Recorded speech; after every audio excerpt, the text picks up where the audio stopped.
Hey everybody, hope you're doing good today. It is November 18th, 9:28. So a little bit later than normal, but not too much. Anyway, we're going to be in Ezekiel 31 all morning devotion time. This is just my devotion time. I grew up in Southern California, very progressive, very away from any kind of biblical thought at all. And lo and behold, just reading through the Bible really changed a lot in my life, changed a lot of the way I think. And isn't that really what it's about? There's always things that you hear that you don't want to hear. And then we have to find out is if, what is the truth of really what is being said, and what is the authority? Where does it come from? And those are always, I would imagine if there is really a God, there's going to be some things that are said that from God, from the deity, that we just ain't going to like too much. And I certainly, as I read through the Bible, there was a lot that I kind of went, wow, man, I don't know if I like that kind of thing, you know? And so don't be scared of that. That's kind of my encouragement to you when you read through the Bible. Not everybody's going to say things that you agree with or that you think, and if you're looking for that in a person, you're probably never going to find that person. I would imagine, like I say, God, look at us humans. We're kind of a wreck. I'm going to adjust this camera a little bit. We're kind of a wreck of a people. So I imagine God would definitely disagree with a lot of our takes. Anyway, let's go into Ezekiel 31 and kind of roll through it and see what it says. So it says, on June 21st, during the 11th year of King Jehoiachin's captivity, this message came to me from the Lord. Okay, so this is Ezekiel again, getting a word from the deity as he's in Babylon. And it says concerning, we'll see what it's concerning. It says, this message came to me from the Lord. Son of man, give the message to Pharaoh, king of Egypt, and all his hordes. Okay, so all of the people that are with him, with him in the battle, so to speak. So this is to Pharaoh. To whom would you compare your greatness? You are like the mighty Assyria, which was once a cedar of Lebanon, with beautiful branches that cast deep forest shade, and with its top high among the clouds. One time it was amazing, beautiful, absolutely strong, without any kind of, defect. Notice it's like a tree of Lebanon, tall tree. And it says one that its branches, gave a lot of shade. It impacted a lot of people. And then it says deep springs watered it and helped it to grow tall and luxuriant. And it says the water flowed around it like a river, streaming to all the streams nearby. And it says the great tree towered high, higher than all the other trees around it. It prospered and grew, long thick branches because of all the water at its roots. The birds nested in its branches, and in its shade all the wild animals gave birth. All the great nations of the world lived in its shadow. It was strong and beautiful with wide spreading branches, for its roots went deep into abundant water. No other cedar in the garden of God could rival it. So it's interesting. It talks about it being like a tree in the garden of God, something so beautiful. Nothing could rival it. It was just a mighty nation. Nations are here, nations go, right? But this is how Ezekiel is sharing with those that are in captivity, those Jewish people that have been taken out of their land and now they're in Babylon. Pharaoh's like this mighty, was like the Assyrian Empire, strong, tall, good looking, full of money. Things that we tend to be very attracted to if we're all very honest with ourselves, right? That we all tend to like luxury. What are you around that's luxurious? Have you ever thought about that? What are you around What do you like about it? What are you attracted to? Do you see that even you are run by your what? Your passions, right? Things that you like. Things that you find like this big tree, and it's so awesome, right? So amazing, so big, so, able to protect, right? There's that security idea too, right? That we are insecure, and we need that Pharaoh in our life. We need that Egypt in our life that takes care of us, right? What is your insecurity? What is your fear? Are those the things that run and move us into the relationships that we're in? Yeah, so many times I think that is the case with me. That I'm run by those instincts that go astray within me. Insecurity. The need for security is a good thing, right? Having fear is a good thing. It's not necessarily bad. But then when those things go astray, then I'm seeking my security needs from people. Maybe I'm manipulating things to kind of get my way, to fill that security. Oh, I'm not wrong. I don't want to be wrong. Because if I'm wrong, then my security goes bad. And then I feel, in a sense, unwound. So I must be right. I must be right. And I tell myself that all the time. I must be right. I must be right. Because the worst thing that I could be is wrong. Me be wrong? What? No, all my relationships were built on performance, or me being, the good person. How could I be the person in the wrong? I need that strong tower. I need that person. I need that emotion. I need to fulfill that emotion. Those pharaohs can be those inner emotion things, those inner instincts that we're trying to kind of fulfill. It says no cypress and branches to equal it. No plane tree has boughs to compare. No tree in the garden of God came close to its beauty. Because I made its tree so beautiful, I gave it such magnificent foliage. It was the envy of all the other trees in Eden, the garden of God. Interesting, the tree, it's compared to this beautiful tree in the garden of Eden, of all places, right? It's that beautiful. And this is talking about Pharaoh, the king of Egypt. You were like this beautiful tree in the Garden of Eden, the place of paradise kind of thing. You might have heard of that place when you started reading the Bible, the first couple pages. That awesome. So am I moved by my passions?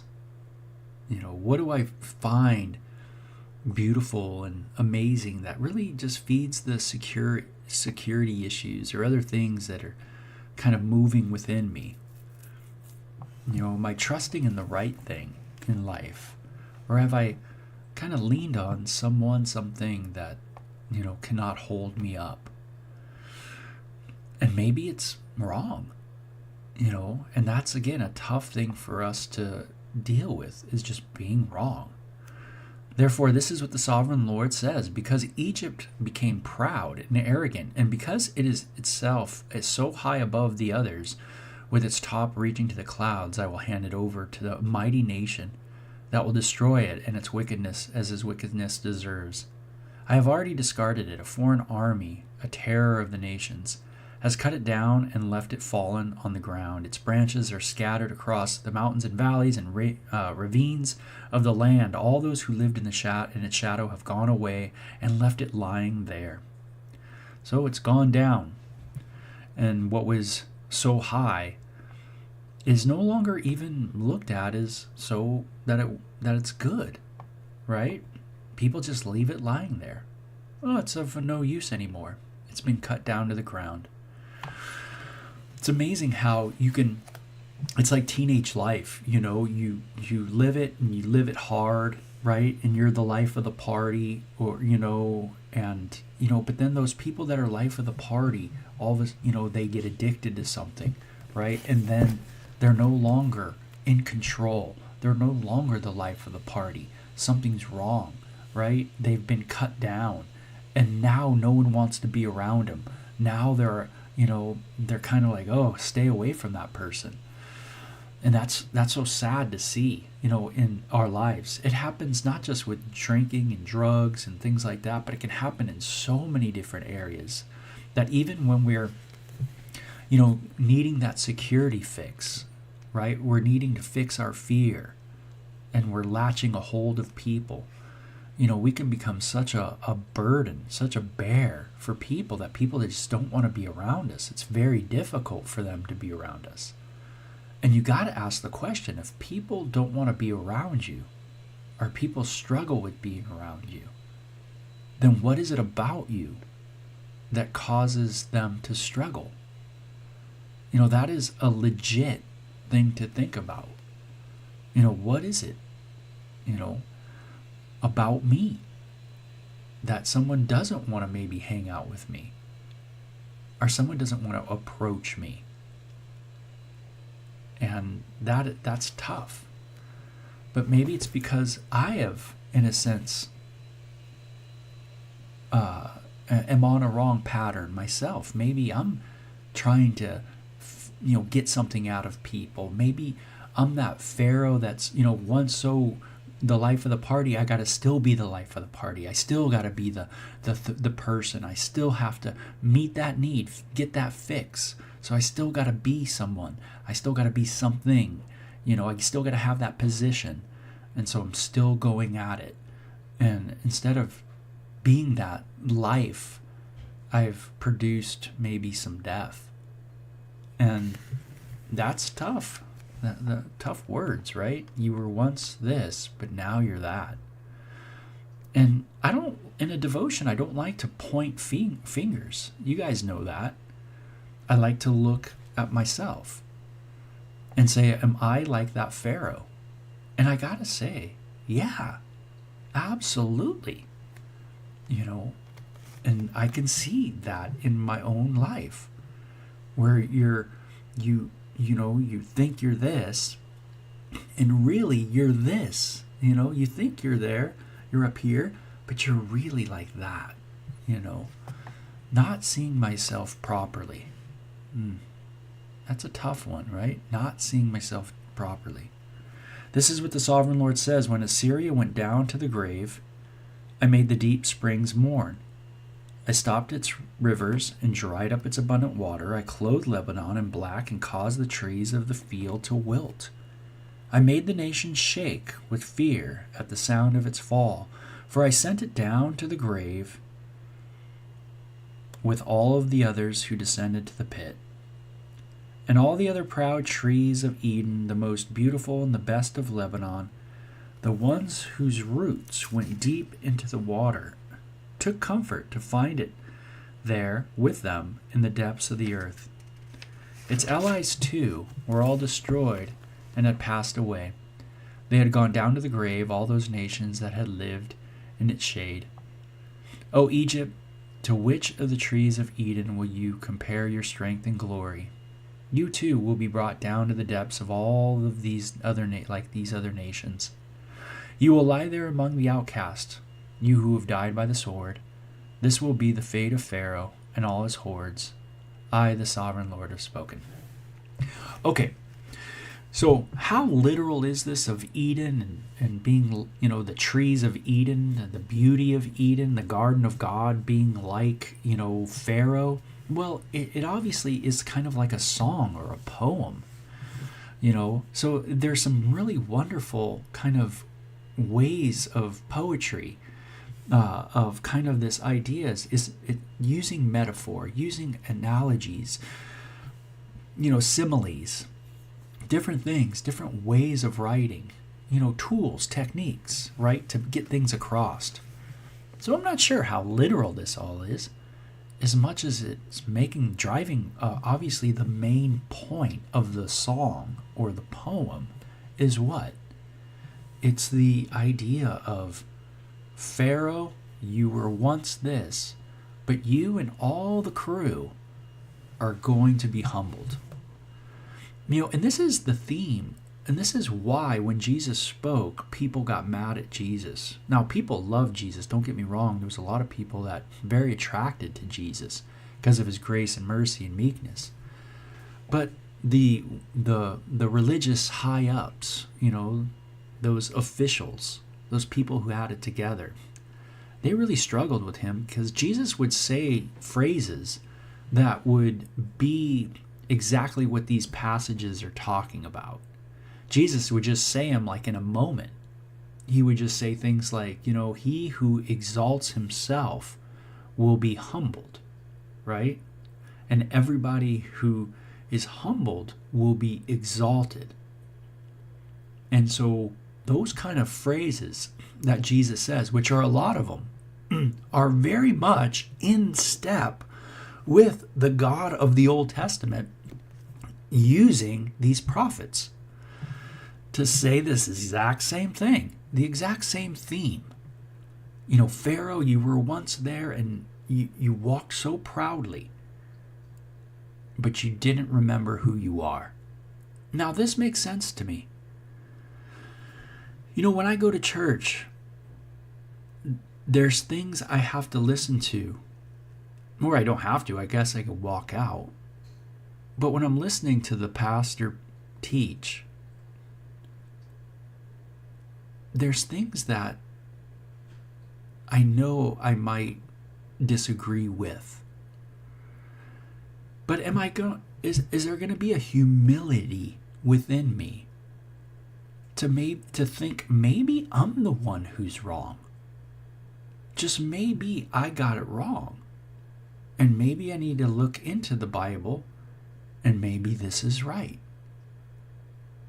Now, when I started going to church, and I didn't grow up in the church, I would listen to the pastor teach.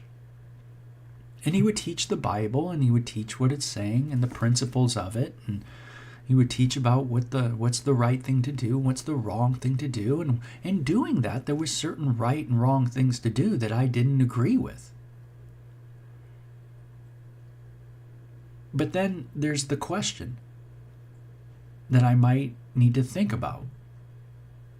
Or I might just become a very prideful person. I could just say, hey, I don't agree with that, I'm done. Or I could say, I don't agree with that, but maybe I'm the one who's off. I mean, could it be possibly that I'm wrong? Have I ever been wrong before in life? And the answer's yeah. And I go, how many times have I been wrong in life? A lot. Like way a lot. And so I go, is there a probability that even right now I'm wrong? And the answer's yeah, absolutely. And so I have to then have mercy and have some patience and learn to be tolerant at that time of what's being said, because maybe I'm off and maybe I don't know. That kind of idea. Maybe going up to the pastor and talking to the pastor about it. Hey, why did you say that? Show me in the Bible where that's at, or something like that. Moving in a step of courage instead of drawing back and saying, no, I disagree, I'm out. That kind of thing. And so there's a character development that God wants to do in our life. And Jesus tries to bring that home by saying things like, hey, if you are like Pharaoh and you think you're that big tree, be careful. Because you who exalt yourself, you will be humbled. And when you read the Bible, there will become a time, it says towards the end, that it will be very clear that we are wrong as humans. And we will still disagree with the deity. We'll be so proud and so arrogant that even though the deity is on the scene, is on the planet, we still won't agree with him. We still think we got it together. Woo! That's how entrenched we are in sin. Man, it's crazy. But a lot of times we just don't think that way, right? So we kind of polarize. That's unfortunate. So instead of walking humbly, that's the big word today, walking humbly. He has shown thee, O man, what is good and what the Lord requires of thee, but to do justly, to walk humbly, right? And to have mercy, but to walk humbly. Hey, gosh, everybody who's beautiful is going to be brought low. That's just a fact, Watch the movies from the 30s and the 40s and the 50s, and you'll see what I'm talking about. Some beautiful people in those films from the 1940s, 30s, 50s, that stuff. Beautiful people. Yeah, but they grew old just like all of us. Beautiful cedars, but at some point we will be cut down. So anyway, good word today. So I hope you guys do good today, or doing good. I hope you enjoy the day. It's a beautiful one, very nice. And Laura, those are my favorite movies as well. I watch a lot of movies from that era. That's for sure. I love Humphrey Bogart. Big Bogart fan. Always enjoying them. But I like a lot of the actors and actresses. They're great. So you guys take care. We'll talk to you later. Bye-bye.